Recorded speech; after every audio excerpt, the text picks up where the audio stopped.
Leemos. Hola, Alex. Vamos a probar para compartir, por favor.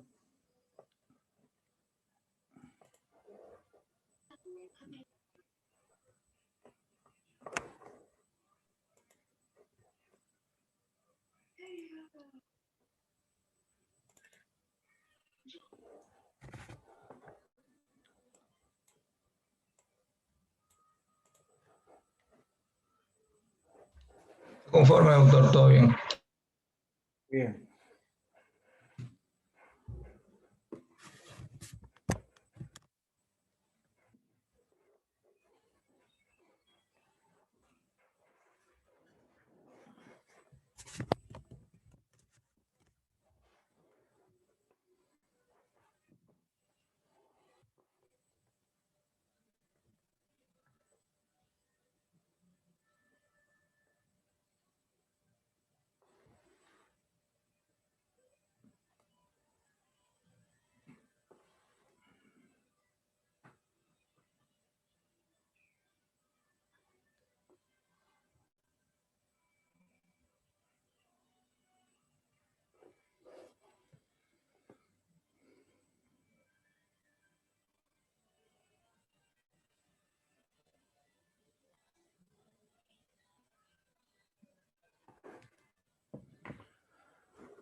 Hola, ¿cómo está? ¿Se ve bien la pantalla que se ha compartido?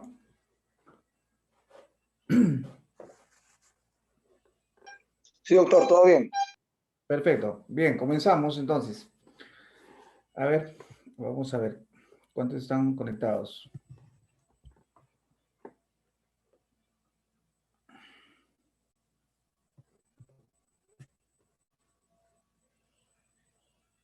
Nueve participantes.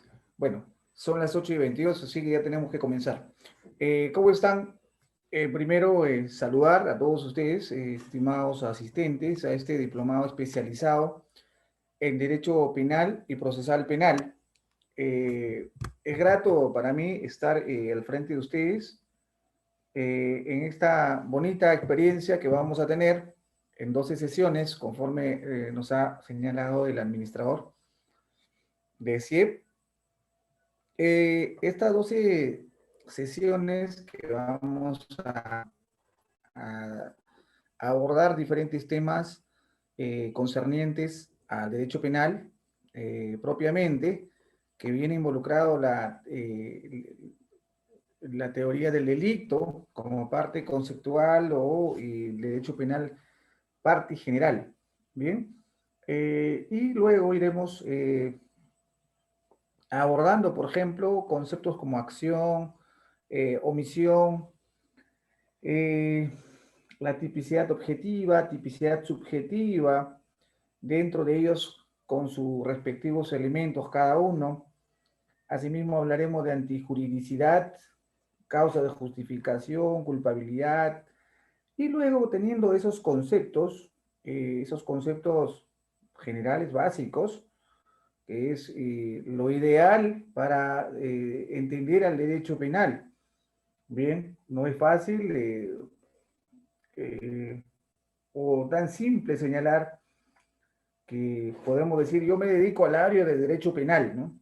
Por litigo en penal, en materia penal, pero no es tan sencillo, ¿no? No es tan sencillo. No basta conocer el proceso, sino debe existir ese binomio, el conocimiento estricto, consciente y bastante considerable de esos conceptos y aplicaciones que nos entrega la parte general del Código Penal, ¿no? Y luego entraremos ya a lo que es los delitos, ¿no? O sea, derecho penal, parte especial. O sea, vamos a aplicar lo aprendido en la parte general, aplicaremos propiamente ya en los delitos. Dentro de esos delitos, vamos a abordar delitos contra la vida, el cuerpo, la salud, que viene a ser uno de los primeros títulos del Código Penal en cuanto a delitos, ¿no? O sea, el bien jurídico de mayor relevancia que ha considerado el legislador, el delito contra el cuerpo y la salud. Asimismo, hablaremos de delitos contra el patrimonio, ¿no? Tráfico ilícito de drogas, y luego de abordar esos delitos a manera de que también conozcan cómo se debe tipificar, subsumir los hechos al tipo penal, conoceremos sus diversas manifestaciones de cada estos delitos que vamos a trabajar, y luego iremos a la parte procesal, ¿bien? O sea, en conclusión, este diplomado ofrece una parte de teoría del delito, conocimiento íntegro. Vamos a conocer, vamos a aplicarlo en un caso concreto, en algunos delitos que se ha señalado, en algunos títulos, y luego iremos a la parte procesal, ¿bien? O a la parte ya del proceso, de cómo se desarrolla el proceso común, por ejemplo, en sus etapas correspondientes, diligencias preliminares, investigación preparatoria, juicio oral, o sea, etapa intermedia, juicio oral, y claro, todavía subsiste el Código de Procedimientos Penales del año 1940, estaremos también abordando, algunos complementando algunos aspectos. Recordar que una diplomatura especializada en derecho penal o procesal penal debe involucrar que el alumno satisfaga ciertos interrogantes. ¿Para qué? Para que después de este diplomado mínimamente debe saber, por ejemplo, ¿no? Diferenciar entre Código Procesal Penal y el Código de Procedimientos Penales. Mínimo, ¿no? Algunas figuras que en una hay y que en otra no. Además, ya para la parte final, culminado las etapas del proceso y todo ello, abordaremos lo que es el juzgamiento y técnicas de litigación oral. Bien, el juzgamiento es un mundo complejo, aunque no lo crean, ¿no? Si bien cuando hablamos las etapas del proceso, le ponemos como una etapa más al juzgamiento o al juicio oral, pero el juzgamiento viene a ser el único momento donde las pruebas cobran vida. O sea, de donde en concreto va a ser una resolución denatoria o absolutoria para un ciudadano procesado. Ello involucra un mundo. Eso es, por ejemplo, la revaloración de una teoría del caso, por ejemplo, los alegatos, hablaremos un examen, alegatos de iniciales, de clausura. Bien, ¿qué cosas? ¿Cómo debo formular mis alegatos de apertura y de clausura? ¿Cómo entro y cómo salgo? ¿Debo realizar, por ejemplo, mis alegatos de finales ya al final del proceso? ¿O no será que los alegatos finales se construyen desde el primer día de la sesión de juicio oral? Bien, todo eso vamos a ir avanzando. aprenderemos lo que es examinar, contraexaminar, además utilizar las objeciones, diferentes tipos de objeciones, pero vamos a limitarnos a lo que nos señala el Código Procesal Penal, ¿bien? Si bien existen objeciones, por ejemplo, que el colega, ¿no? Colega Juan Carlos Portugal, bien lo ha sacado en su libro, pero son objeciones que en la práctica no va a tomar relevancia, a menos que seas un experto objetando, ¿bien? Y más aún cuando algunos jueces todavía no tienen alcance o comprensión de cierto tipo de objeciones. Esas tipologías de objeciones quizá en el futuro se irá asentando a nuestro proceso, pero hay que entender con los jueces que tenemos, ellos se limitan al código, ¿bien? También aprenderemos en la parte final, en esta de litigación oral, uso de las declaraciones previas, manejo de la evidencia demostrativa o evidencia de contradicción. ¿De qué forma puedes evidenciar contradicción del testigo y hacerle percibir al juez? Bien, usarlo a tu favor. En fin, eso es más o menos el temario que agradezco a decir, confiármelo y tener a bien que vamos a editar este diplomado. Junto a ustedes vamos a desarrollarlo. En principio me gustaría conocerlos, bien, para poder saber con cuántos estoy contando, con quiénes, porque eh, tengo experiencia en donde las clases, si bien se están dando de esta forma virtual, pero incluso las clases universitarias, pero lo que la temática debe ser es participar todos. Y de esa manera van a satisfacer su necesidad de entendimiento. Porque si vamos a hacerlo como si fuese una ponencia, una conferencia, no es lo mismo que una clase, ¿verdad? Entonces ahí va a ser un poco más estrecho la relación. Además, vamos a poder interrumpir, sí, se puede interrumpir para poder entender, porque cuando, si estuviésemos en una clase presencial con pizarra, por ejemplo, seguro que interrumpirían, ¿no? Doctor, un momento, eso, por ejemplo, el artículo tal dice tal, ok, vamos a detenernos aquí, ¿no? En este caso no podemos hacer eso por este medio, pero sí sería necesario. A ver, apertura en su micro. Eh, Alex, o yo los puedo abrir el micro a todos. ¿Sí? Para conocerlos. Pepe, ¿a qué se dedican? De repente están estudiando, son colegas, abogados.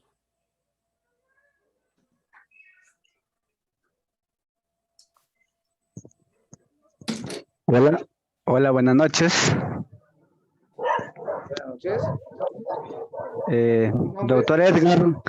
Doctor Edgar John Vargas, buenas noches. Le saluda Pepe Mego Ramírez.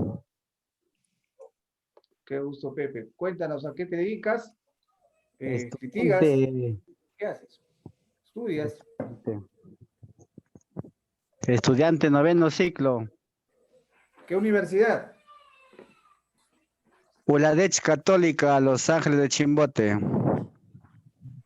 Excelente. Gracias, gracias, gracias por acompañarnos. Ahora vamos a, seguramente en el lapso del tiempo, vamos a ir conociéndonos un poco más con tus intervenciones. Otro colega, a ver, por favor, rapidito, tenemos 5 minutos para presentarnos. Hola, buenas noches. Buenas noches.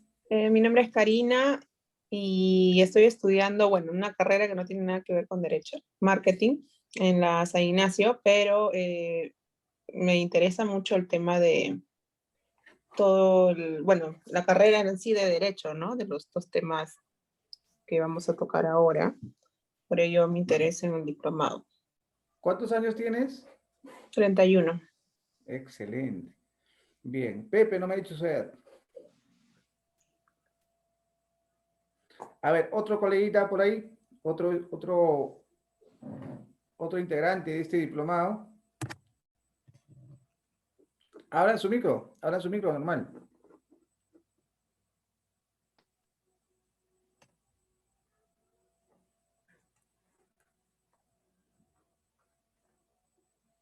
Caterine. Hola, buenas noches, doctor John y todos los Caterine, presentes. ¿qué tal? Soy Caterina Villacorta, tengo 31 años y trabajo como asistente administrativo en la Fiscalía Provincial de Otusco, La Libertad. Excelente, perfecto. Fiscalía. Muchas gracias. ¿Alguien más que pierda la vergüenza? No lo estamos viendo.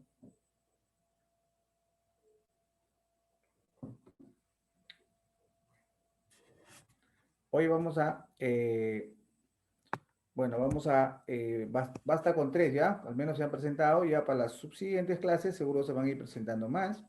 Ya tengo anotado a los que se han presentado para ponerle su puntito más, ¿no? Muy bien, estimados amigos, colegas, algunos. En realidad sí, como dice Karina, ¿no? Estudia otro tema, otra materia, pero ha ingresado a este diplomado de Derecho Penal y Procesal Penal. Debo confesarte que muchas cosas se ven en el área del derecho, en el litigio, ¿no? Particularmente yo soy abogado litigante en materia penal. ¿Qué se ve, por ejemplo? Que los familiares de los procesados conocen de derecho penal, algo saben, o los mismos sentenciados en los penales conocen bastante de su proceso. Entonces hay abogados jóvenes que de pronto empiezan a patrocinar a estos ciudadanos y terminan siendo casi alumnos de ellos. Bien, para que no suceda ello, para que podamos hablar con propiedad del derecho penal, de qué es un delito, por ejemplo, ¿no? Y cómo se hace un delito, cómo se crea, cuál es su estructura, entonces debemos hacer este tipo de cursos, ¿no? Interesante. Y no necesita ser abogado, como bien dice Karina, ¿no? De repente es un interés personal que quiere satisfacerlo y va a estar debidamente acreditada su presencia, una vez culminado, ¿no? Bien, algo más que me olvidaba es que las sesiones es de 2 horas, ¿sí? De 8 a 10 de la noche. Van a disculpar hoy esta cámara que la tengo malísima, es una computadora un poco antigua, pero hemos tratado de solucionarlo. También estas elecciones nos ha tenido un poco ocupados, ¿no? Bien, entonces tenemos que ir a nuestro tema. Vamos a comenzar hoy día con un tema, como les había comentado al principio, muy importante el derecho penal. Esto es la teoría del delito. ¿Qué cosa es teoría del delito? Primero, antes de hablar de teoría del delito, porque ya estamos hablando de algo más elaborado, tenemos que hablar de derecho penal. ¿Bien? Entonces, el derecho penal, ¿qué cosa será derecho penal en principio? Porque para hablar de delito, tenemos que entender qué cosa es el derecho penal. Entonces diremos que el derecho penal es un medio de control social compuesto, ¿no? Por elementos normativos del poder punitivo del Estado. ¿Y qué será eso, no? ¿Qué será eso? Cuando hablamos, estimados colegas, de un medio de control, ¿ya? Control, voy a ser bastante explícito y quiero que entiendan. Cualquier cosa que no entienden, por favor, me la comunican. Existe 2 tipos de medios de control, ¿bien? Un medio de control social informal y un medio de control social formal. Para los que ya han pasado esa etapa, obviamente, universitaria, en donde dictan derecho penal, seguramente ahí han podido entender que es un medio, un control social informal y control social formal. El control social informal, en definitiva, viene a ser lo que nos enseñan en el hogar.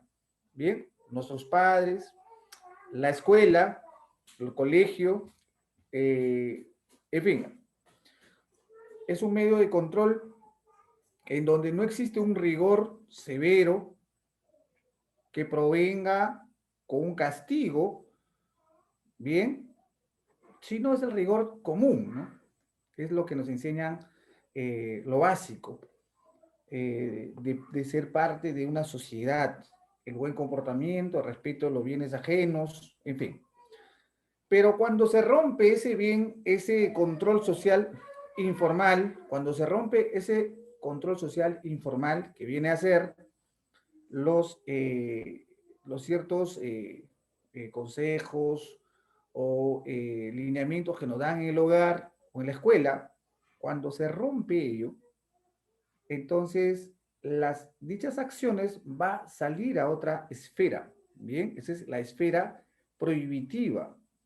Esa esfera prohibitiva ya no pertenece a la esfera que tú puedas conducirte. O sea, tú puedes hacer lo que tú quieras en tu casa, ¿cierto? No es delito romper tu puerta, lo que tú quieras. Eso a menos que lesiones a alguien, ¿no? Violencia familiar, en fin. Pero cuando sobrepasa dichos límites, estamos hablando ya de un perjuicio a un bien jurídico. Entonces, una sociedad moderna, una sociedad racional, ha propuesto de que exista el control social formal. Y el control social formal, obviamente, como se ha dicho, está compuesto por elementos normativos, o sea, leyes penales, ¿bien? Propio del poder punitivo del Estado. Y cuando digo propio del poder punitivo del Estado, ¿a qué se refiere? El poder punitivo del Estado es que solo el Estado tiene ese monopolio, tiene el monopolio, él es el único que tiene autorizado en tener esa fuerza coercitiva. Punición, persecución, o sea, uso de la potestad, está facultado para usar ya otro tipo de control.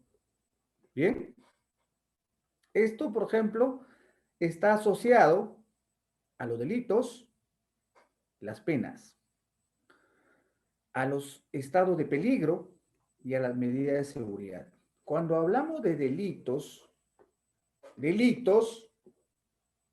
por un lado, y por el otro lado, peligro. Los delitos, ¿quiénes pueden cometer delitos? ¿Quién puede cometer un delito? Por ejemplo, un ciudadano capaz, con todas sus facultades, sí, ¿verdad? ¿Sí? Puede realizar la acción que vale decir delito. ¿Y quién no puede cometer un delito, por ejemplo? Una persona que es incapaz, ¿cierto? Y una persona que es incapaz, ¿quiénes son? Si alguien quiere intervenir, abra su micro y lo dice, ¿ya? Una persona incapaz, por ejemplo, de cometer delito sería una persona que tiene ciertas, ¿no? Problemas de conducta, ¿no? En todo caso, un esquizofrénico. ¿Cómo se le llamaría a ellos? ¿Qué se les impone a ellos? Porque si a la gente que comete delito se le pone una pena y a los sujetos que no tienen ese control motivacional, cognitivo, ni volitivo, o sea, un loco, ¿no? Una persona inimputable, se dice, ¿no? Obviamente que no se le va a imponer una pena, ¿verdad? No se le impone una pena. ¿Qué se le va a imponer? Una medida de seguridad. Abraham, vamos a admitir a Abraham. Bienvenido, Abraham. Gracias por juntarte a nuestra charla de Derecho Penal. Entonces,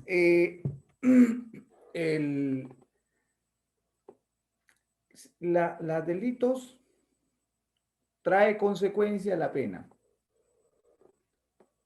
Y el peligro, ¿por qué? Porque estos sujetos, por ejemplo, inimputables, ¿qué pueden causar?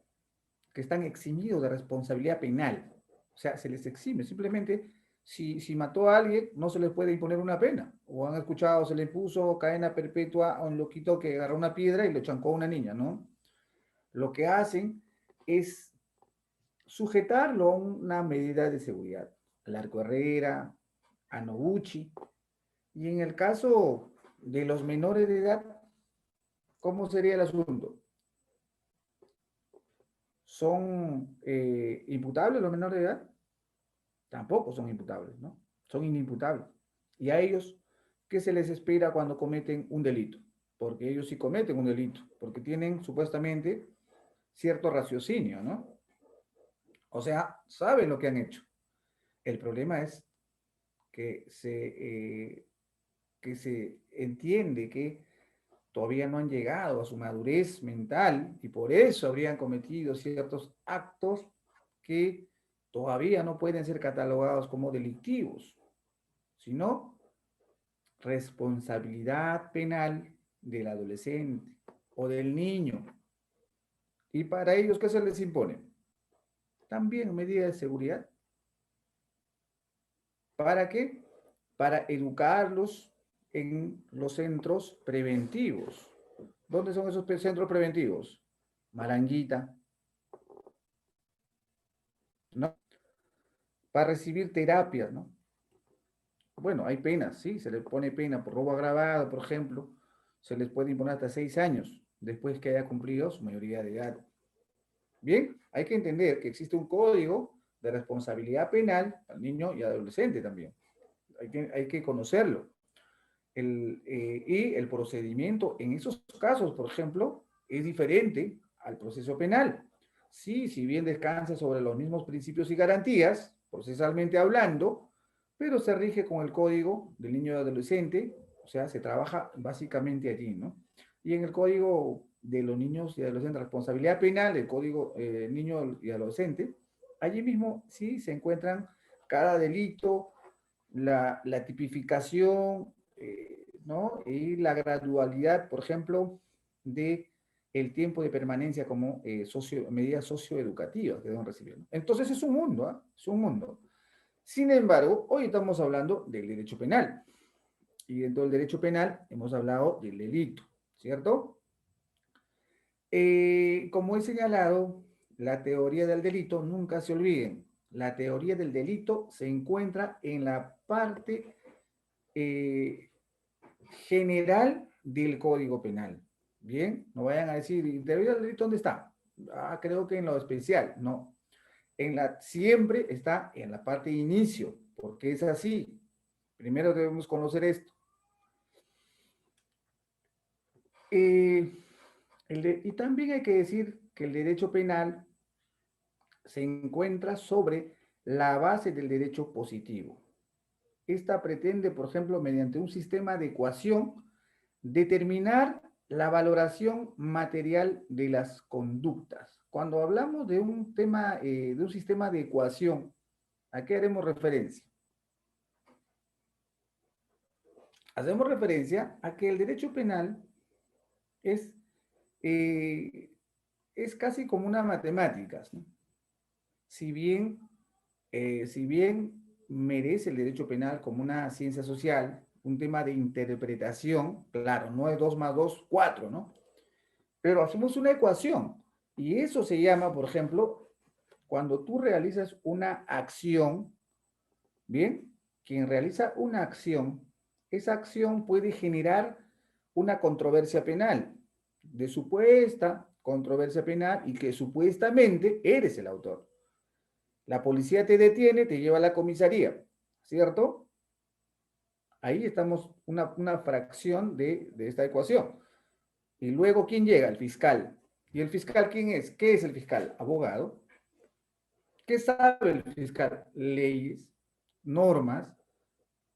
Entonces realizará una calificación jurídica del momento que está percibiendo, de las evidencias recogidas, de las circunstancias, cómo se detuvo, concluirá si ese ciudadano cometió probablemente un delito, una falta, o debe irse a su casa.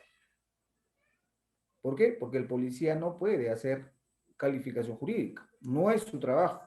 Dentro de esta nueva propuesta del proceso penal, la policía, nuestra Policía Nacional, solo es un colaborador técnico, científico, del proceso. Bien, que junto con el Ministerio Público, que es el director de la investigación, van a crear esta carpeta a efecto de vincular al imputado a un supuesto delito.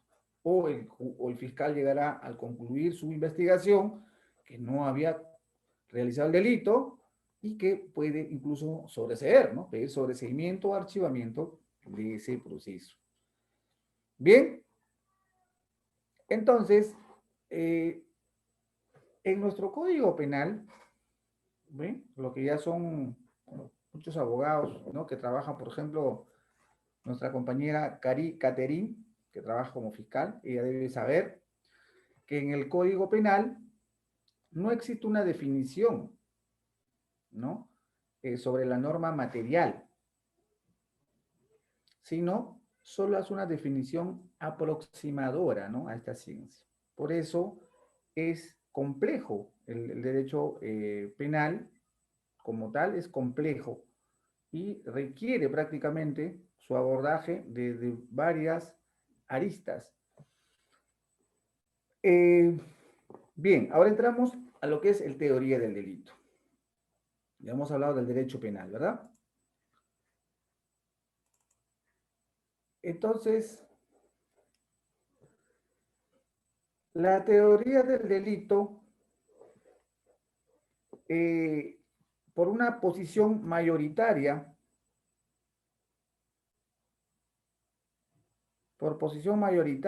la atribuye como una conducta típica, antijurídica y culpable. En general, eso es el delito. O sea, el delito tiene categorías. Vamos a hablar con propiedad. Pero, bien, esto, por ejemplo, acá en la diapositiva nos dice, la teoría del delito se propone como se propone formular reglas generales que sin afectar sus particularidades sirvan para imputar cualquier hecho punible a las personas responsables. Cuando dice responsables, ¿a qué se refiere? A las que son imputables, obviamente, ¿no? Pero aquí también la diapositiva al final dice punible, ¿no? Dice punible. Cuando dice punible, estamos entrando a una de las categorías del delito. Bien, vamos a ir por lo más fácil, ¿ya? El delito tiene categorías para que pueda ser delito. Si no, si falta una de esas categorías, ya no es delito. Por ejemplo, la posición mayoritaria, como les decía, atribuye a la conducta típica, antijurídica, culpable, y otros se atreven a decir también, la conducta también tiene que ser punible. O sea, 4 categorías. Debe cumplir esas 4 categorías. Doctor, pero solamente, ¿qué tal si la conducta es típica y ya no nos importa que sea antijurídica, culpable? Bueno, pero es típica, pues. Bueno, está bien que sea típica. Y luego tiene que dar el siguiente paso. También tiene que ser antijurídica. O sea, cuando nos habla de estas categorías, debemos abarcar categoría por categoría. Bien, nos vamos a entrar en este momento de la tipicidad.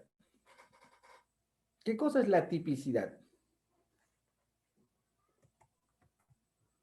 La tipicidad, por ejemplo, viene a ser que el legislador da una previsión de la conducta. Esto es, añadiendo al principio de legalidad. Artículo 2 del título preliminar del Código Penal. Les voy a recomendar la próxima que tengan su código penal, ¿sí? Un código penal. O está en el internet también, ¿no? Lo pueden bajar.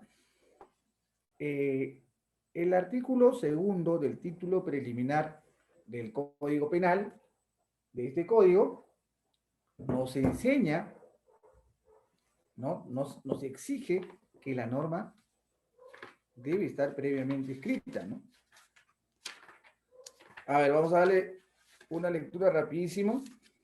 Y dice, nadie será sancionado por un acto no previsto como delito falta por la ley vigente al momento de su comisión, ni sometido a pena o medida de seguridad que no se encuentran establecidas en ella. ¿Bien? ¿Qué significa esto?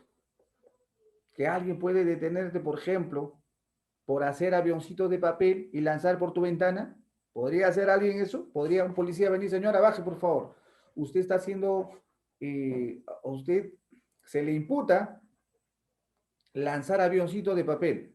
Señor, ¿eso es delito? Sí, es delito. Ven acá a las Marrocas, a la comisaría. Capaz que uno que no conoce las normas, ¿no? Se deje llevar y no tiene para pagar un abogado. Bueno, ahora incluso de oficio existe, no se podría, pero si no te han realizado la detención correspondiente y si no se ha dado aviso al fiscal, ni abogados van a pedir de oficio. Entonces vas a estar detenido de repente par de horas por lanzar avioncitos. Eso es la tipicidad. Así de simple.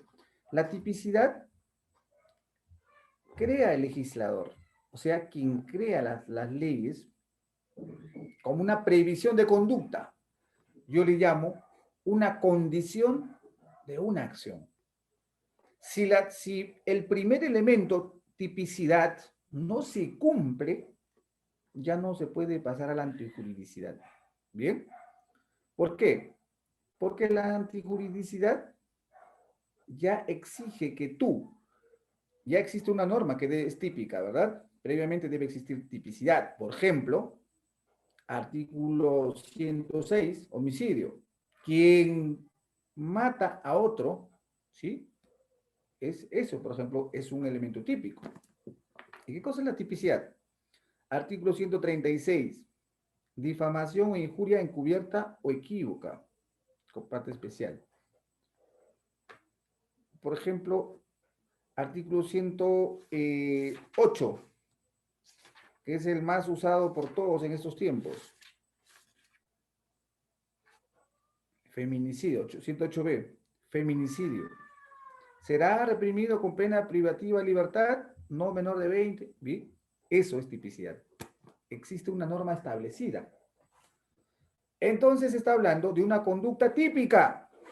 Ah, señor, ¿y por qué me detiene? Se le imputa el artículo 108b por feminicidio, señor. ¿Pero qué hizo? Mató a su esposa. Ah, bueno. Ahora, su responsabilidad penal se va a entender. ¿Pero que ya es típico? Sí. ¿Hay una norma que regula ello? Sí. ¿Qué falta? Falta que la conducta sea antijurídica. ¿Bien? Pero el fiscal dice, sí es antijurídico, por la cual voy a formalizar. ¿Y qué cosa es la antijuridicidad? Es el contenido de la conducta opuesta a la ley. Por ejemplo, ya existía una norma de no matar a tus esposas porque te van a decir que es feminicidio por su condición de mujer y usted lo mata. Esa acción de vulnerar, de oponerte a la norma prohibitiva a través de la tipicidad, o sea, existe la norma, es típica esa conducta, y tú con tu actuar antijurídico, o sea, no te importa la ley, y lo haces, es una antijuridicidad. Y vas cumpliendo la segunda categoría. ¿Bien? ¿Y qué cosa es la culpabilidad? Cuando hablamos de culpabilidad, ya es la atribución sumatorial del comportamiento tanto típico, antijurídico al sujeto. Ah, doctor, pero ¿qué cosa es ese sumarial? Cuando hablamos de culpabilidad, hablamos de prueba. No se olviden, no se olviden. Cuando hablamos de tipicidad, la defensa puede interponer una causal de atipicidad. Señor juez, esa conducta es atípica. El fiscal promueve una investigación, una formalización de la investigación sin tomar en cuenta su carácter atípica, porque la norma dice tal, y mi cliente no hizo aquel. Bien, bueno, el fiscal también debe conocer esto correctamente, porque son quienes van a promover la acción penal desde la esfera pública, de la persecución penal pública. Por ello, cuando hablamos de tipicidad, estamos hablando de una norma que existe, ¿bien? Que cualifica un hecho. Y la antijuridicidad, la acción que realizo. Doctor, espérate, y como abogado, ¿yo qué cosa puedo hacer para demostrar que no existió la categoría de antijurídica? Ok, puedes interponer una causal de, por ejemplo, un medio de exculpación, exculpatoria, por ejemplo, ¿no? Por ejemplo, un error de tipo, ¿bien? Un error de prohibición, puedes poner estado de necesidad. Entonces, esos elementos también tienes que demostrarlo, ¿no? En el proceso. Y cuando hablamos de culpabilidad, que para mí es ya la última categoría, pero ojo, existe la punibilidad que también vamos a hablar. La culpabilidad no es más que prueba. Bien, si tú vas a atacar como defensa, como abogado, a la culpabilidad, estás hablando de prueba. Pero si de repente el hecho no era típico, ni siquiera era típico, o había alguna causal de atipicidad, ¿qué significa tipicidad? Sin, ¿no? Sin tipicidad. Afijo, a, sufijo, tipicidad. Sin tipicidad, sin tipicidad. Si interpones ello, el proceso muere ahí. Si promueves una excepción, el juez puede tomarlo bien. Bien. Pero si tú en tu alegato dices, no, señor, es que la prueba es insuficiente, cuando has planteado una excepción por causal de atipicidad, o sea, porque no estabas de acuerdo que había una tipicidad de vida allí, en la subsunción del fiscal. El juez te va a decir, no te va a decir, va a resolver. El abogado viene a hablar de prueba, pero ha planteado una cuestión de atipicidad. O sea, para él no es típico la conducta de su patrocinado. Pero nos cuestiona medios probatorios. Por eso, las categorías de delitos son simples, son 4. Tipicidad, antijuridicidad y culpabilidad. La culpabilidad, bien, es el comportamiento típico y antijurídico de este señor, pero que se demuestra a través de prueba. Bien. ¿Y qué cosa será la punibilidad? Discute, por ejemplo, si el quantum de la pena, ¿no? Sobre el quantum de la pena es o no es merecible. La punibilidad, ¿no? ¿Por qué? Porque puede ser que haya conductas que sean típico, antijurídico, culpable, pero no es punible. ¿Cuáles son ellos? ¿Existe algún caso, algún delito que sea típica, jurídico, típico, antijurídico, culpable y no punible? La punibilidad es la balanza que dice que a pesar que se ha realizado, si se realiza, dichas categorías se cumplen y tiene característica punible, merece una pena. Cumple esas características, pero el hecho no es punible porque existe ciertos medios de justificación, entonces no será, ese delito no será punible. Uno de esos ejemplos, por ejemplo, es lo que escribe la doctrina española, ¿no? El hurto famélico. El hurto famélico. ¿Saben qué es hurto famélico? Bien, el hurto famélico es, por ejemplo, un sujeto que anda por allí en el centro de Lima, y está con hambre. Bien, tiene hambre. Y por ahí ve a una señora que vende picarones Bien, y está enganchado a los picarones así. El sujeto no aguanta, y también la señora también vende anticuchos. El sujeto ya está con inanición casi, ¿no? Al borde de la inanición. Coge 2 palitos de anticucho y coge todos esos picarones y corre y se lo empieza a meter a la boca, desesperadamente. Se come, ¿no? Está comiendo, está tragando prácticamente. Serenazgo va y lo captura. Díganme ustedes, ¿es delito? A ver, vamos a ver intervenciones, ¿ya? Caterina, a ver, Caterina tiene experiencia. ¿Sería delito eso? ¿Por qué no? ¿Y por qué sí?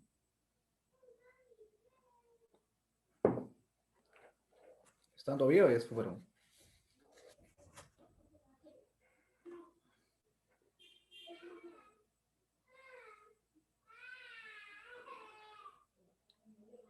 Pero sí están, ¿no? Están despiertos. Bien.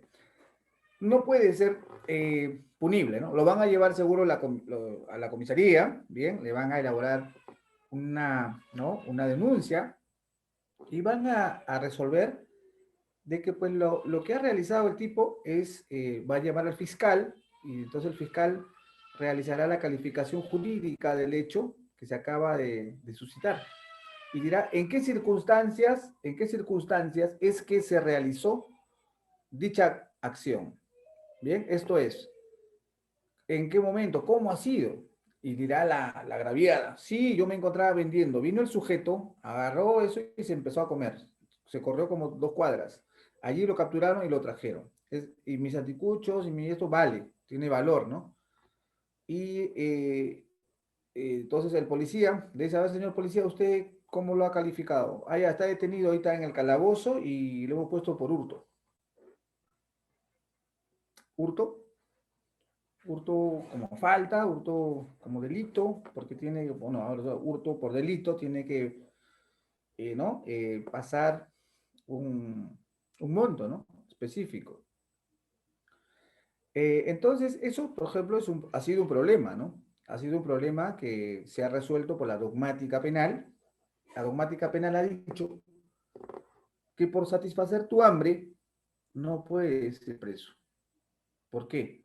Porque es un instinto ya humano, en donde de buscar la supervivencia es propio del ser humano, de cualquier animal. Incluso los animales también lo hacen, ¿no? Pero uno pensante y que hueles y estás con hambre, vas a hacerlo.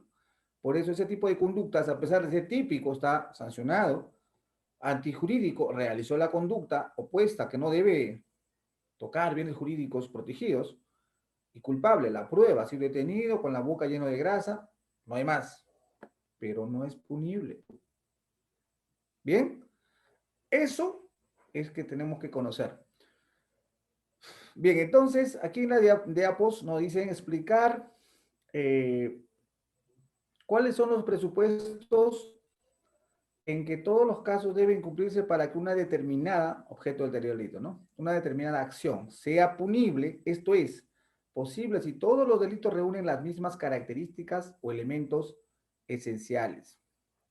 Bien, su función es práctica, posibilitar una jurisprudencia nacional, objetiva e igualitaria. De lo contrario, el Poder Judicial se orientará por criterios emocionales e inseguros con graves riesgos para la seguridad jurídica. La afirmación de que un sujeto es responsable de un delito no debe ser producto de una intuición, sino de un análisis que permite comprobar cada uno de los niveles de concepto de delito. Y para eso estamos nosotros. ¿Quiénes somos nosotros? Operadores del derecho, operadores de la justicia. Desde el policía, los abogados, fiscales, jueces, son operadores. Bien, operadores. Pasa por nuestras manos intervenir en este tipo de temas jurídicos. Bien. Para continuar hablando, por ejemplo, de esta teoría del delito, hay que hablar un poquito de lo que es acción, ¿sí? La acción es muy importante, porque ya hemos hablado de las categorías del delito, ¿verdad? Pero hay que entender que los delitos se generan tanto por acción como por omisión, o sea, por hacer y por no hacer. ¿Cómo así, doctor? O sea, ¿se puede cometer delito no haciendo nada? También. También. ¿Y qué cosa es acción? Vamos por partes. En referencia a la acción simple, ¿ah? No es más que el comportamiento humano. Bien, comportamiento humano. Dígame, ¿puede cometer delito un árbol, una casa, un carro solo? No, ¿verdad? ¿Un perro puede cometer delito? No. Esa acción debe ser humana, ¿no? Vital. Humana tiene que ser la acción. Por eso la norma o la doctrina especifica. Es un comportamiento, dice humano, por si acaso, ¿no? Por si acaso. No vaya a ser que por ahí traigan un pavo a la comisaría diciendo que este señor, este sujeto llamado Pavo, pateó a un niño y le lesionó. A ver la norma, y la norma puede decir, es un comportamiento nada más de alguien para lesionar a otro. No, dice comportamiento humano. Solo así tiene validez. ¿Qué más? ¿Cómo podemos conceptualizar a la acción? Bien, es la manifestación externa. Bien, es la manifestación externa de la voluntad, sea de hacer, como les había señalado, o también está la posibilidad, admitir Abraham, o la de no hacer, por omisión.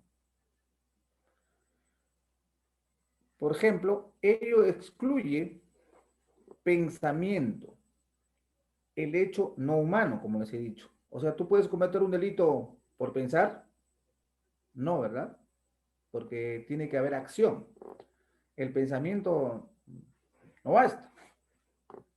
Por ejemplo, tú te pones a escribir que vas a matar, que vas a asesinar a todos los ciudadanos de Lima y llega la policía, te interviene con todos tus papeles, ¿no? ¿Te gusta escribir eso? ¿Ya habrás cometido algún delito? ¿Conspiración quizá? ¿No? No. Si no estás ligado a ninguna red terrorista, te investigan, no. Simplemente el sujeto le gusta escribir eso.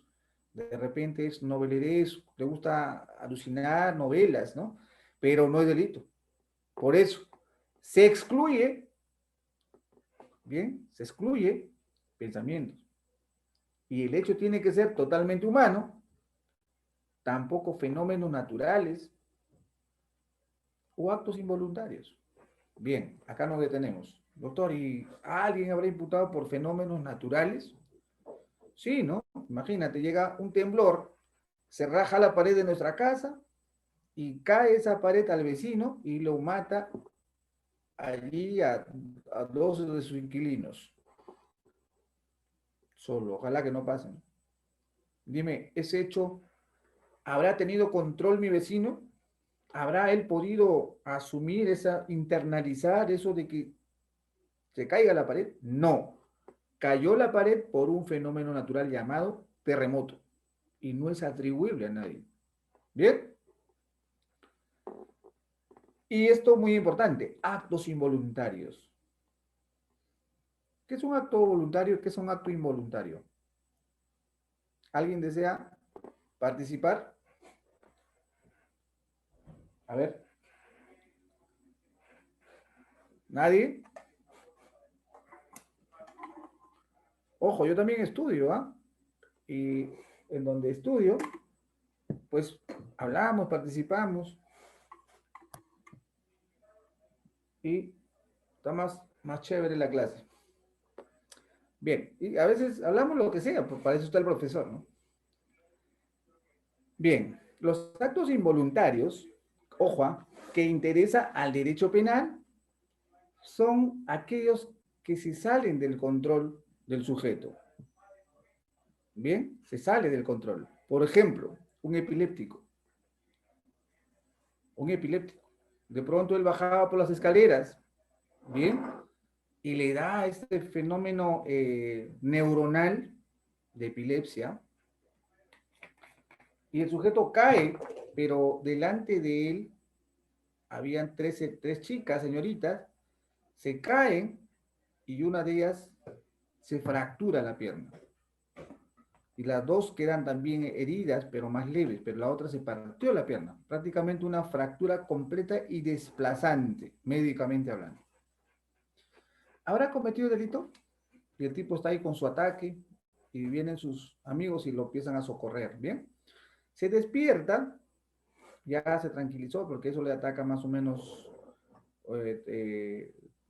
a lo más un minuto, puede pasar hasta 2 minutos, pero ya mucho puede ser letal, ¿no? Porque puede ahogarse.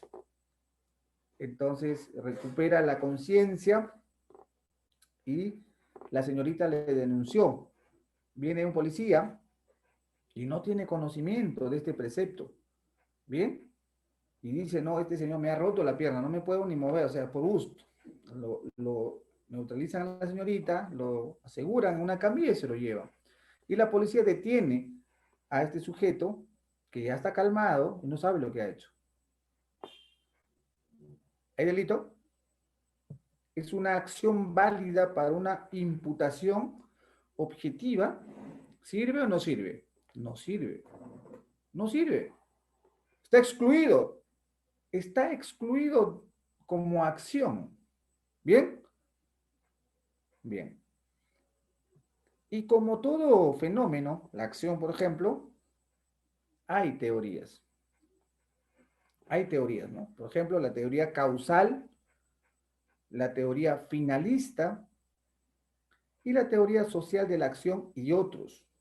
Hay varios, ¿no?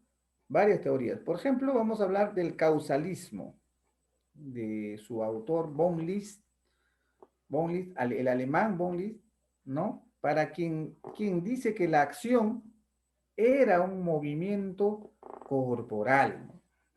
Movimiento corporal causado por un impulso de la voluntad que causaba a su vez una modificación en el mundo exterior. ¿Bien? Tiene cierta lógica, ¿no? Sin embargo, no abarcaba la posibilidad de compendiar los delitos de omisión.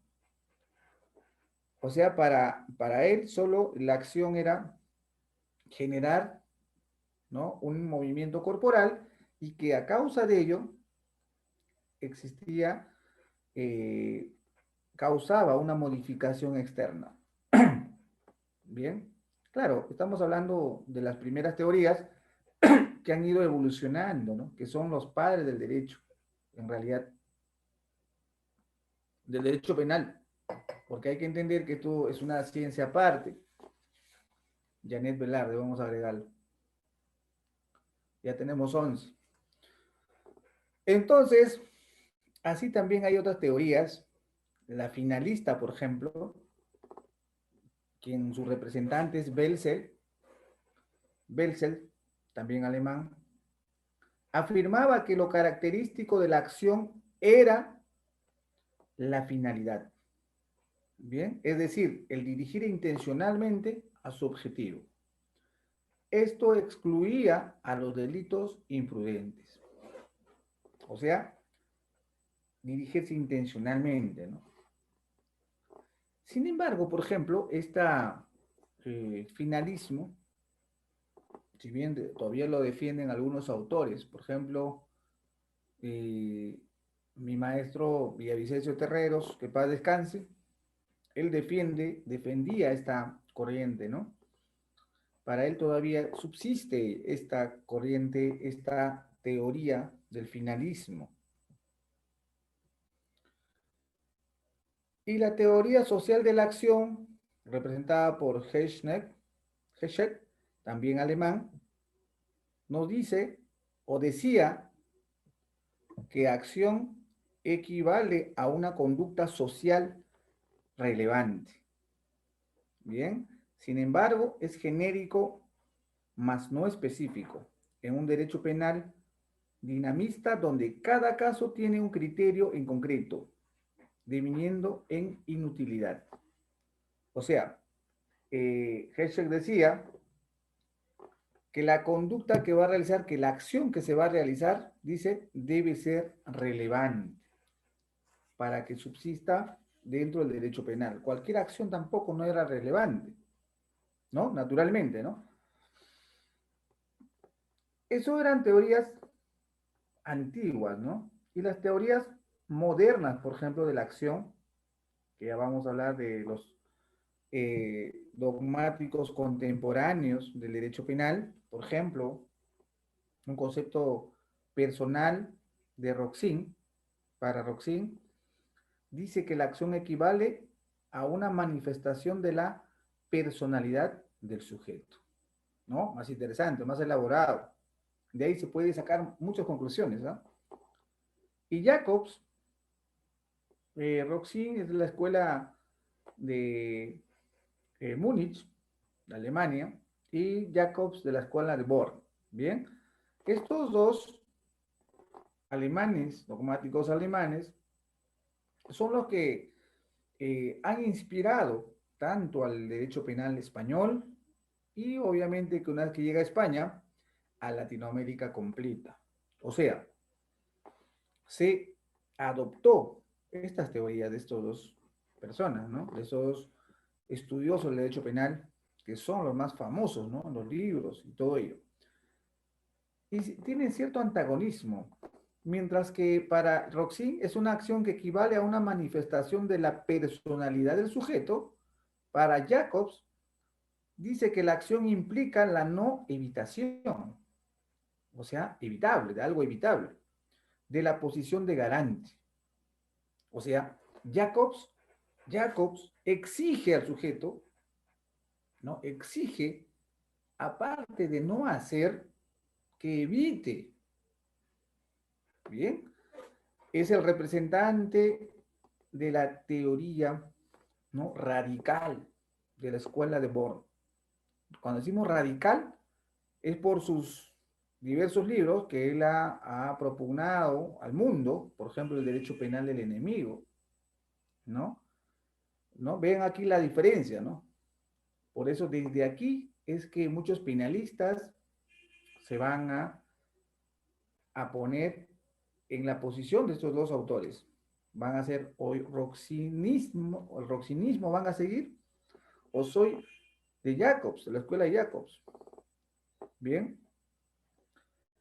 El concepto significativo de Vives Anton. Este autor dice que la acción es el significado de atribución de la conducta por principio de legalidad. Un poquito más alejado, ¿no?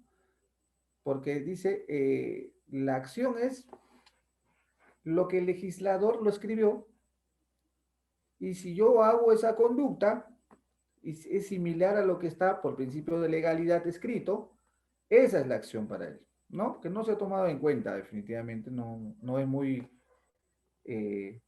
no ha sido utilizado, ¿no? Bien. En nuestro diapos hemos puesto, por ejemplo, para elaborar el concepto de delito deben satisfacerse las siguientes exigencias. La teoría del delito debe tomar como base el derecho positivo de las normas que contienen el Código Penal, ¿correcto? Ya habíamos hablado sobre ello. Debe reducirse la estructura que es común a todo delito, que era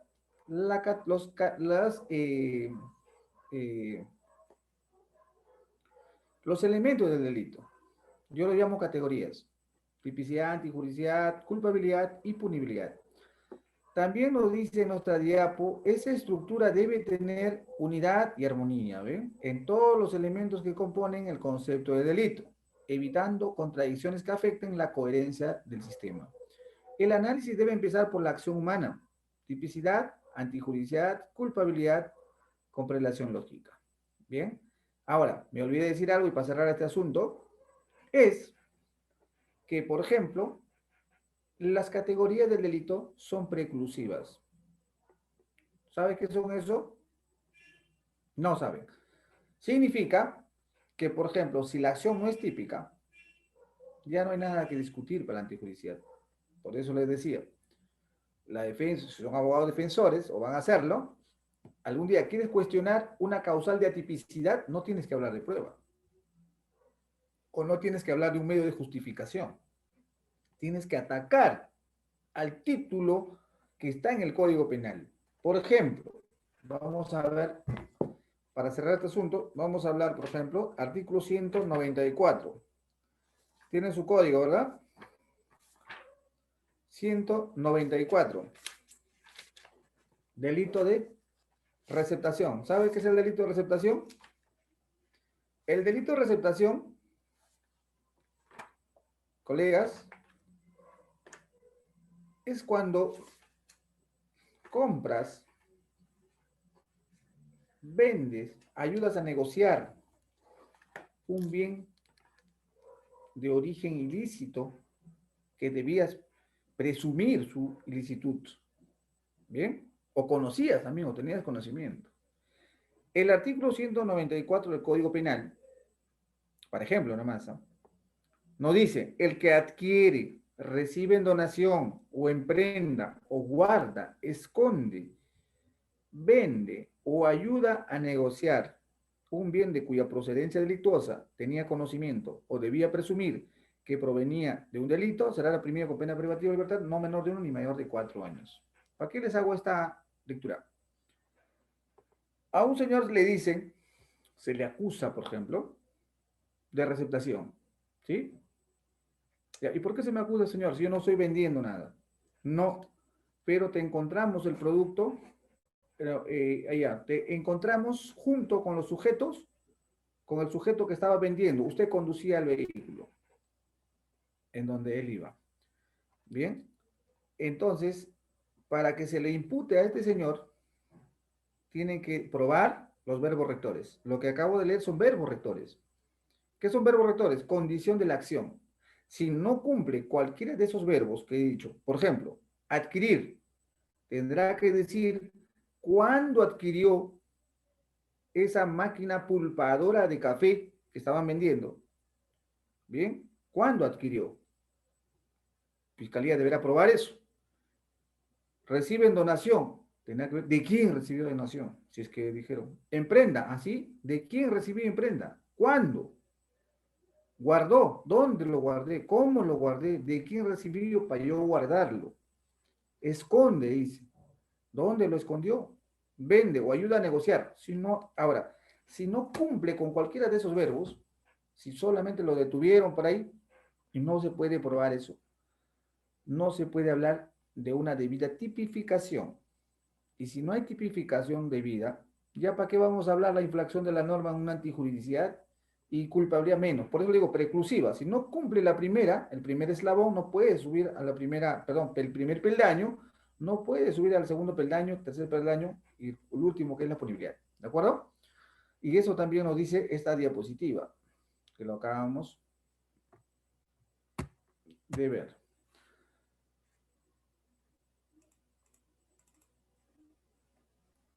Además nos dice esta diapositiva que el concepto debe ser funcional, ¿bien? Con la misión del derecho penal y con los instrumentos de que se dispone. Por ejemplo, ¿qué les dije al inicio? Penas y medidas de seguridad. Penas, ¿no? Ya sabe a quién se pone las penas y a quién medidas de seguridad. Lo que obliga a valorar los efectos sociales que produce cada formulación metodológica. Bien, esos efectos los llamaremos consecuencias de política criminal. Sintetizando la teoría del delito, debe deducirse de la ley, ser armónica, generar consecuencias político-criminales útiles para la sociedad. Las dos primeras exigencias han conferido a la teoría del delito estabilidad y la tercera opera como factor de cambio e impulsar permanente evolución. ¿Qué es lo que se busca? ¿Qué es lo que se busca, amigos, cuando hablamos de este tipo de tema, ¿no? De conocer, por ejemplo, delito, las penas. ¿Qué es lo que le interesa al legislador o al Estado que la gente sepa? Es que como todo Estado, tiene un diseño, ¿bien? Tiene un diseño normativo. ¿Para qué? Para que pueda reprimir. Yo digo de la siguiente forma. El derecho penal, a mi criterio y a criterio de otros, por ejemplo, he leído mucho a Zaffaroni, ¿no? El criterio del derecho penal solo tiene dos funciones. Primero, la represión, ¿sí? La reprimir, porque es la última ratio, ¿bien? Y la otra es la contención. ¿Contener qué cosa?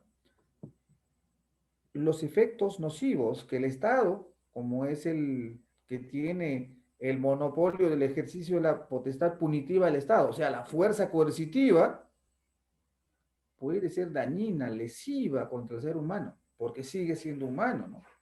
La dignidad humana no desaparece hasta la muerte. ¿Sí? ¿Estoy siendo claro? La función. Primero, el Estado utiliza el derecho penal para reprimir, porque con el derecho administrativo no reprimes, cobras multa. Con el derecho, ¿no?, de familia, bueno, es al niño, te lo quitas al niño, te divorcias, en fin. Con el derecho civil recuperas una casa, pero no te meten preso. No te meten preso. Quizá un delito que, que se genera a consecuencia de otra área del derecho, por ejemplo, es la omisión a la asistencia familiar, ¿no? Que se generó en un juzgado de paz letrado, y al existir la sentencia y no cumplirse, se manda copia certificada al Ministerio Público y se ejerció una acción penal, ¿sí? Es uno de los delitos.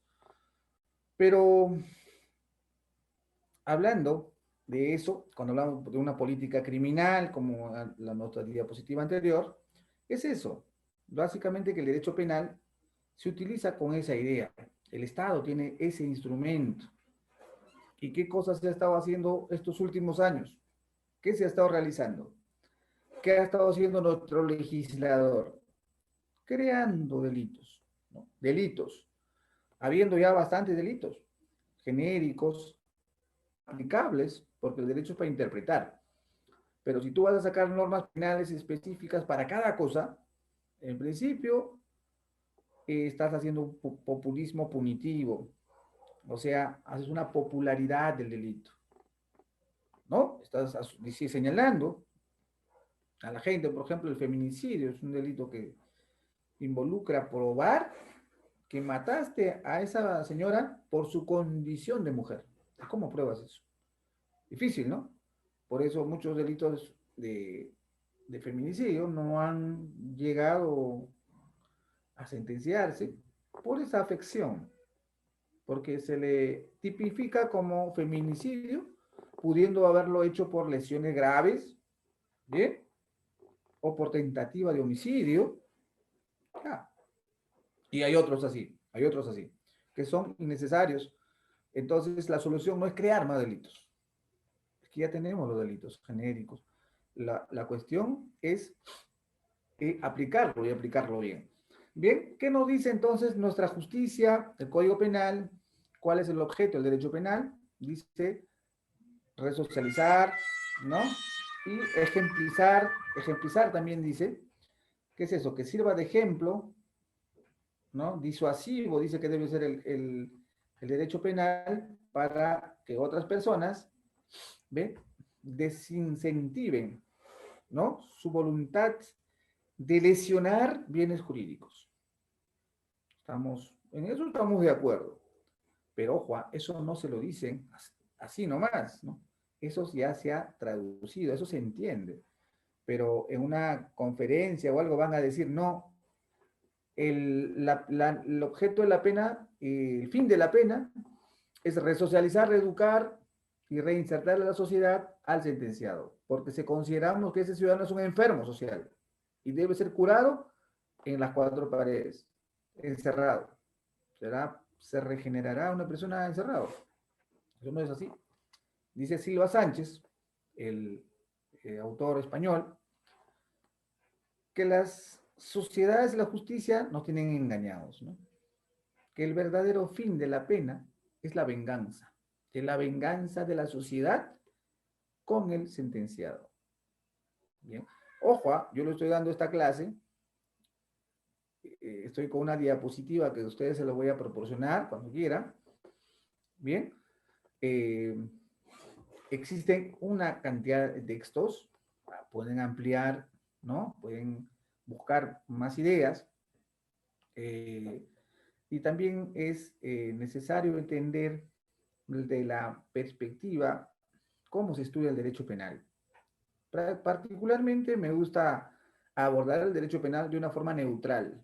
Ni me parcializo con el ministerio, como los abogados, defensores, ni con los jueces, ni con los fiscales. El derecho penal debe ser puro, puro. Hay que entenderlo de forma neutral para aplicarlo en un medio procesal, en donde nos tenga que hacer falta el derecho penal. ¿Bien? Hemos entonces hablado de la fuerza irresistible, de los movimientos reflejos, de estado de inconsciencia, ¿no? En temas de acción. La fuerza irresistible, por ejemplo, cuando actuamos de mera conciencia y voluntad, esa fuerza externa nos vuelve mero instrumento, ¿no? El que ha sufrido por fuerza no comete delito. Ya les había dicho. Los movimientos reflejos, por ejemplo, la voluntad, se exime la voluntad del sujeto, producto de una convulsión epiléptica, ¿no? Y el estado de inconsciencia, el que está inconsciente no comete delito, pues no ha realizado un comportamiento voluntario. Por ejemplo, el sonámbulo, ¿no? Embriaguez. Ah, embriaguez, ¿no? A ver, acá sí quiero alguien. Se le puede atribuir, fuera de toda duda razonable, un delito cometido por un ebrio, ojo, ebrio, 1.8 para arriba de alcohol. ¿O existe alguna causal de disminución de punibilidad o de eximirle la responsabilidad completamente? A ver, ahí tenemos algún... Habla su micro.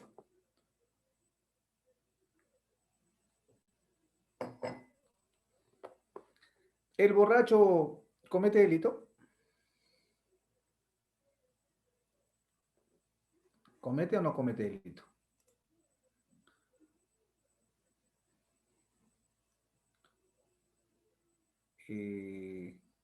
Karina Paitán.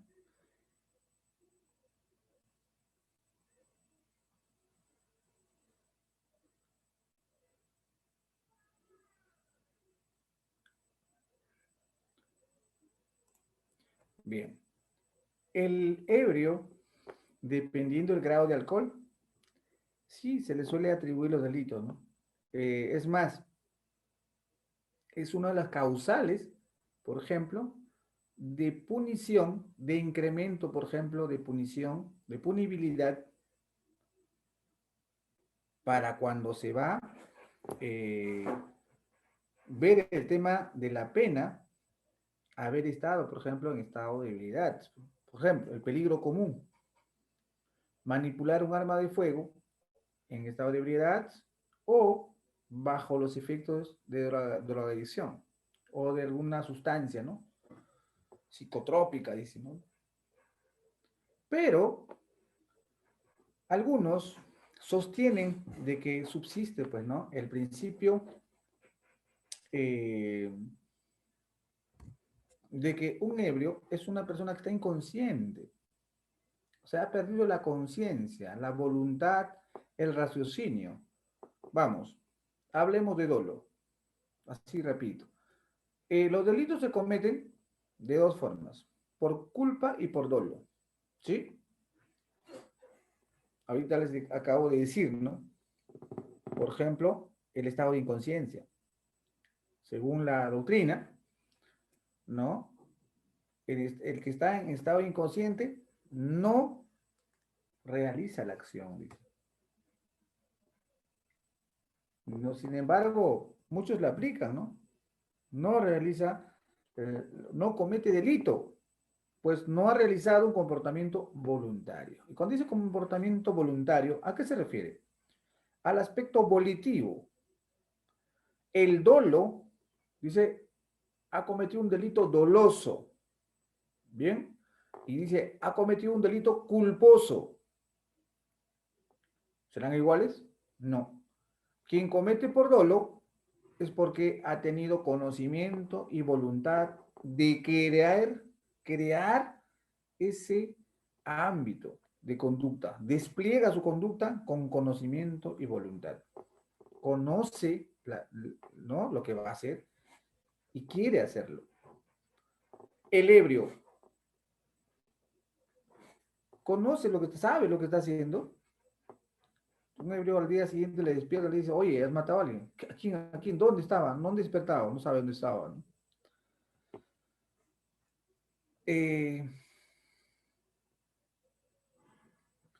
Hay un principio que se llama de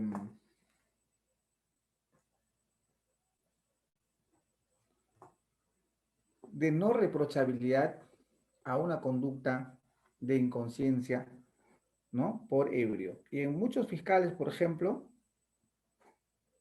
de buena forma, ¿no? De buena forma, se adhieren a ese principio, lo que se llama acto libera in causa.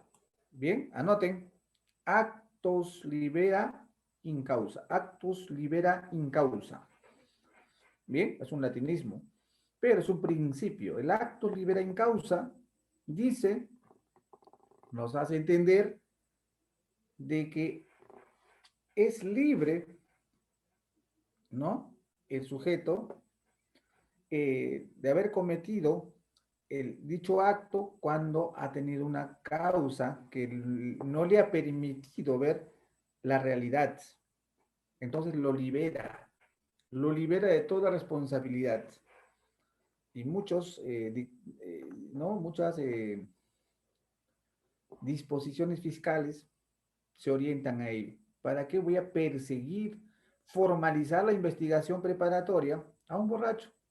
Tenía 2.2 de alcohol cuando realizó tal, cuando rompió la puerta y le denunciaron por daños y por de paso le había lesiones a una persona, ¿no?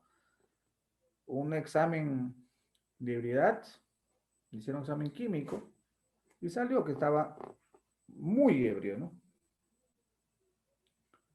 Bien, eso lo llamamos acciones libres de causa, ¿bien? El resultado puede imputarse o atribuirse a una conducta dolosa o imprudente anterior. El dolo, por ejemplo, vamos a hacer la comparación, ¿no? He dicho, los delitos se cometen por dolo y por culpa. Eso tienen que tenerlo claro, ¿no? Siempre en las propagandas de los diplomados, por ahí vemos dolo y culpa, porque es necesario aprenderla. Chofer del metropolitano se embriaga para causar el accidente en plena ruta intencionalmente. Por ejemplo, una cámara de video verificó al chofer que causó un desastre de tránsito en Puente Piedra del metropolitano o en Naranjal, pero hasta ahí llega. Chocó matando a 20 personas. Bien, pero se verificó las paradas y las cámaras internas del metropolitano, en la cual se encontró que el sujeto compró una botella y se empezó a tomar bastantes, ¿no? Copas de trago puro, ¿no? Y entonces, como es natural, rutas más adelante, el tipo colapsa y choca. Allí hay una voluntad, porque el sujeto ya estaba dentro del metropolitano, o se baja para comprar y bebe, sabiendo que va a conducir un arma, y que si bien él no salió a matar al inicio, pero luego al embriagarse asume ese riesgo, ¿no? Asume ese riesgo. ¿Por qué asume ese riesgo? Porque sabe que lo que está bebiendo, más conducir un vehículo de ese tamaño, y puede matar gente. El dolo también, la dogmática ha sabido resolver casos. Doctor, pero tiene la misma sanción un sujeto que se han tomado, ¿no? Unas botellas que un sujeto que ha comprado un arma y ha ido y ha matado, o sea, un sicario, pues, ¿no?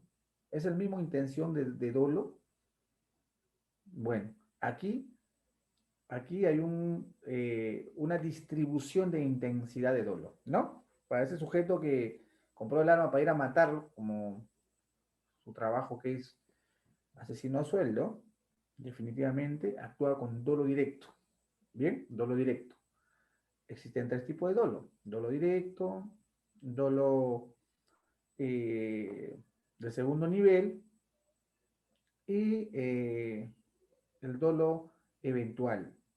Bien, el dolo eventual o de consecuencias necesarias. Por ejemplo, el dolo eventual es lo que cometen, por ejemplo, los sujetos que manejan las combis y van en zigzag, zigzag y mataron a pesar que hay un aviso que dice que hay niños, ¿no? Pero están en gana-gana con con la otra unidad y chocan y matan a los niños, ¿no? Que hay tres tipos de dolo, entonces el juez va a tener que analizar, ¿no? Bueno, el fiscal propondrá que actuó con dolo eventual. El segundo nivel es dolo indirecto. Dolo directo, lo más grave, más pena también, ¿no? El dolo eventual tampoco es que tenga menos pena, pero es el dolo de menor intensidad. El sujeto se conforma, ¿no? Se confía en los frenos y para hacer esa maniobra, sabiendo que dice solo pueden ir a 30 kilómetros por hora. Bien, el caso Ivo Yutra, ¿sí? ¿Se acuerdan de Ivo Yutra? Que lo aplastó el vehículo eh,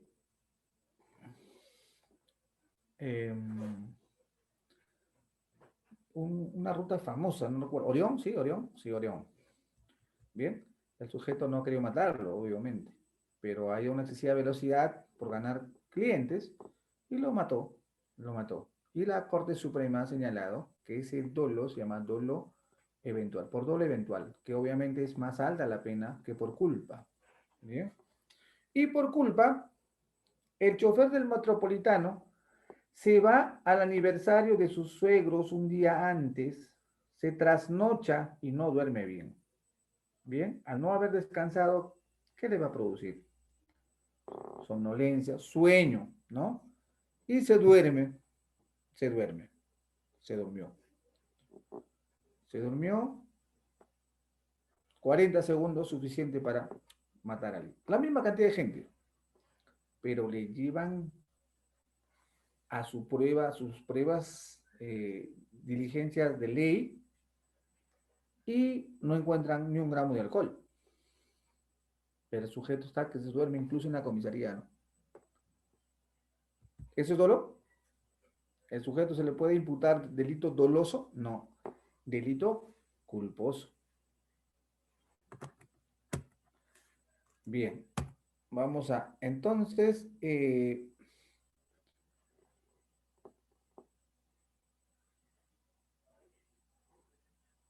ya casi para terminar. Entonces, el delito lo puede cometer solo una persona, o sea, una persona humana, ¿no? Tenemos claro eso. Pero, ¿qué pasaría con las personas jurídicas? ¿Cometen delito las personas jurídicas? ¿Quién dice sí?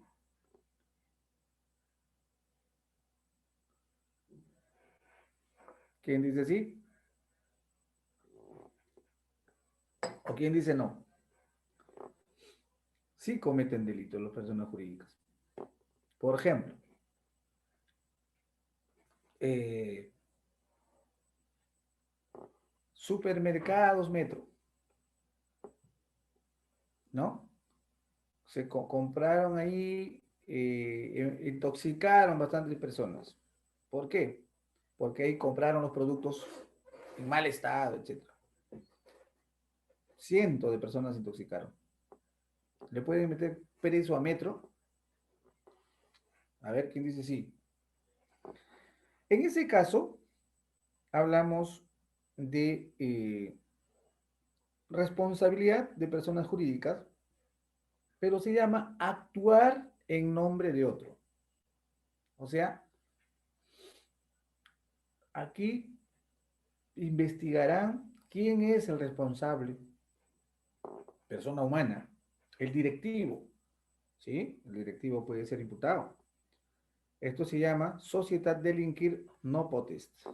La ley 30.424 genera este antecedente, ¿no? De la ley se encuentra en el 5/2010. De ellos, por ejemplo, se utiliza mucho esta figura en los delitos penales económicos. Responsabilidad solo puede declararse en los supuestos específicamente previstos en las concretas figuras delictivas de la parte especial del Código Penal. El artículo 105 del Código Penal, por ejemplo, está tipificado la responsabilidad de las personas jurídicas. Pero como a Metro pues no le pueden meter preso, ¿bien? ¿No, verdad? Ni a Totus. Entonces, ¿qué se va a producir allí? Lo que se va a producir allí es que le dan sanciones administrativas, ¿no? Incluso cierran el negocio. Pueden cerrar el negocio. Tranquilamente cierran el negocio de Metro. ¿Bien? Y le prohíben que vuelvan a aperturar. Pero, en caso de, por ejemplo, de Odebrecht, ¿sí? Odebrecht, ¿pueden meter preso a la empresa Odebrecht? No pueden. Pero a sus representantes, sí. Bien, como de una persona humana que decíamos, también es posible en actuar en nombre de otro. Porque la empresa no tiene responsabilidad personalmente, porque es intangible para este tipo de sucesos, ¿eh? Pero es que una persona humana es quien ha manipulado, ¿no? De esas acciones. En otra diapositiva, 5 minutos más antes de cerrar, por ejemplo, nos dice los elementos del delito. En la moderna dogmática del derecho penal se le atribuye al concepto de acción diversos cometidos fundamentales. Entendida la acción en sentido amplio abarca tanto el hacer como el omitir. Bien, como les he dicho, de acuerdo con esto, la acción debe referirse tanto a los delitos dolosos e imprudentes como a los delitos de omisión. La acción ha de ser un elemento común de todas las expresiones de la conducta punible. ¿Correcto? O sea, si no haces, si no realizas una acción, no vas a poder cometer un delito, pero existen los delitos por omisión, ¿no? Existe un delito de omisión. Por ejemplo, la persona que deja de hacer algo que debía hacer. Esta responsabilidad, por ejemplo, lo tienen ciertas personas que están obligadas por su función a realizar conductas por omisión. Bien, por ejemplo, nosotros los ciudadanos estamos obligados a que cuando ha sido atropellado o una persona se encuentra en grave peligro de muerte, avisar a la policía o ayudarlos, socorrerlos. Y al no hacerlo, vieron mi vehículo que yo pasé por ahí y una familia se estaba muriendo porque no podían abrir su puerta. Y yo paso y se murieron.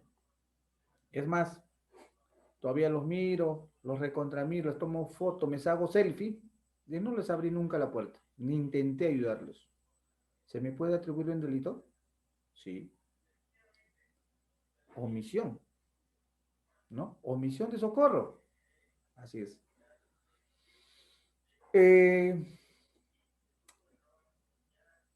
Y otro, por ejemplo, un poco ya más complejo, son las conductas omisivas que se realizan, por ejemplo, dentro de una actividad funcionarial. Esta actividad funcionarial propio de una función específica, por ejemplo, los alcaldes, por ejemplo, las autoridades, la policía. Ellos están, es obligatorio de ellos realizar ciertas cosas o es consensual, si quiero lo hago, si no quiero no lo hago. No. Esas personas están obligados por función. Y si incumplen eso, una conducta omisiva, que es delito. Pero doctor, pero si no ha hecho nada, está bien pues, pero ha dejado de hacer. Nos dice la otra diapositiva, ya para terminar, surte además una función clasificatoria, el elemento básico del derecho penal. Enlaza entre sí a todas las categorías del delito, por lo que se considera la espina vertebral del sistema jurídico penal. ¿Bien? ¿Qué más? La acción debe ser neutral al tipo, la antijuridicidad y la culpabilidad. ¿Bien? La acción es un elemento de unión y objeto de valoración en cada categoría del delito. Entonces, también nos dice el concepto de acción no ha de invadir el ámbito del tipo penal, pero es un elemento con contenido de sustancia que le permite soportar las valoraciones.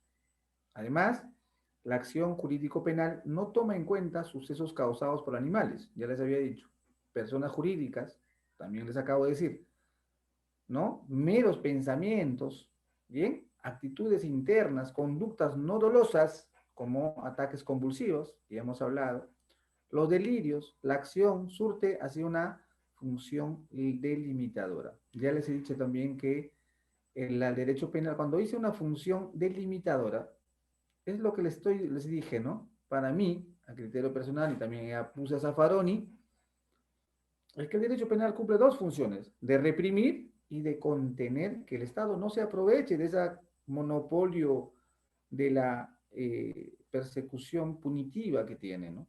¿Y el Estado quién Estado? A través de la policía, pues, a través de la fiscalía, de los jueces. Ellos son las autoridades que pueden ejercer coerción, fuerza. ¿Bien? Ok. Concepto clásico de acción. Vamos a terminar de acción hoy día, ¿ya? Como padre del concepto de acción se considera Hegel. Cuando hablamos de ello, por ejemplo, Hegel dice que el derecho de la voluntad es reconocer en su hecho únicamente como acción suya y tener solo en la culpabilidad aquello que sabe que sus pensamientos en su finalidad, lo que de ello había en su dolo.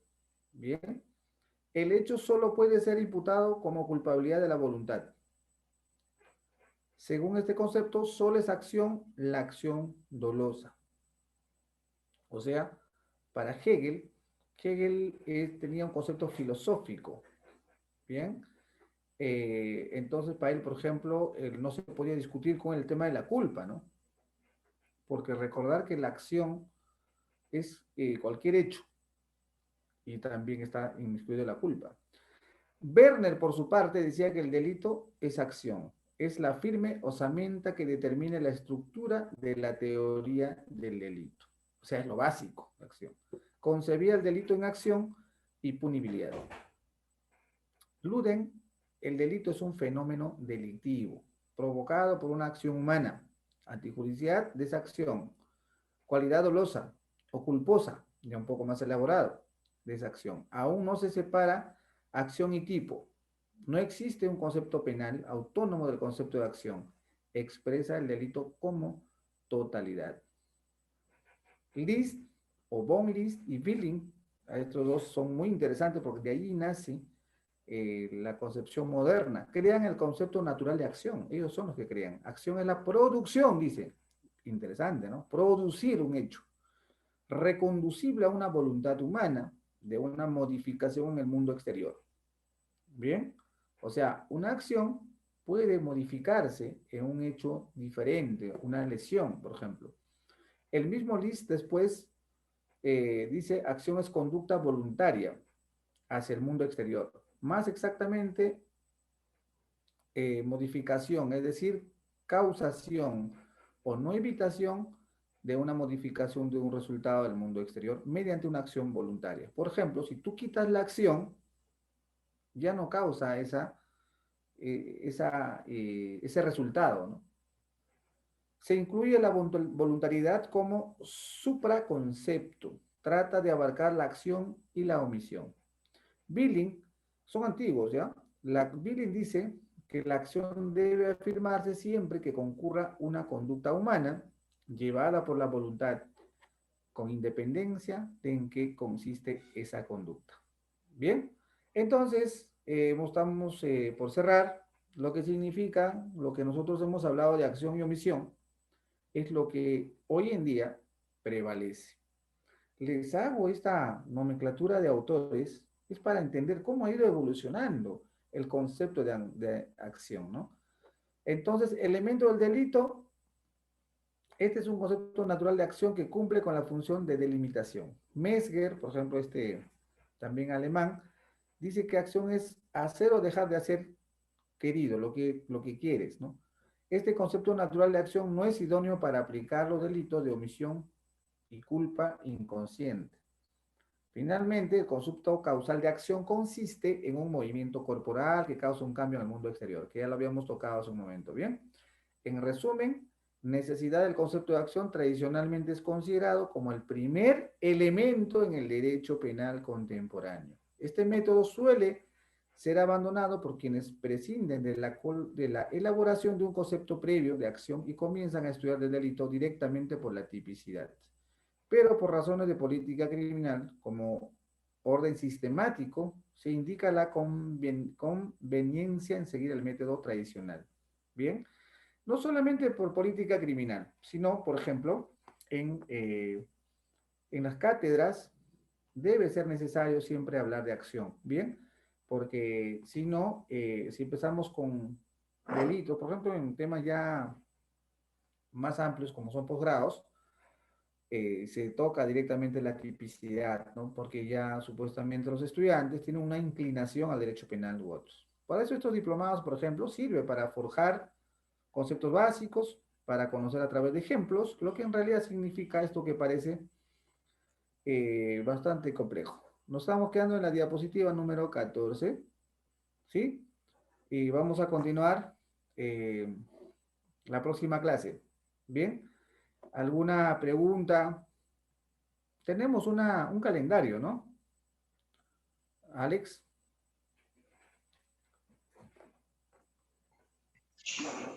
Doctor, buenas noches.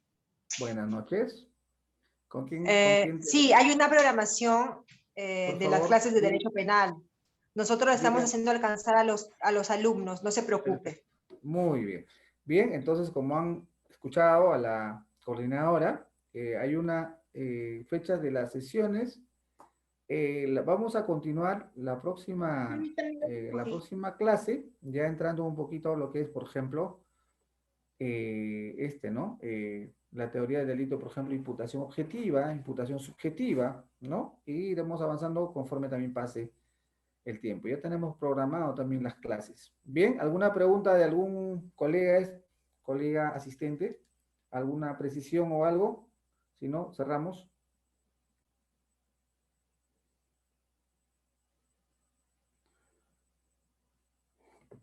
Bien.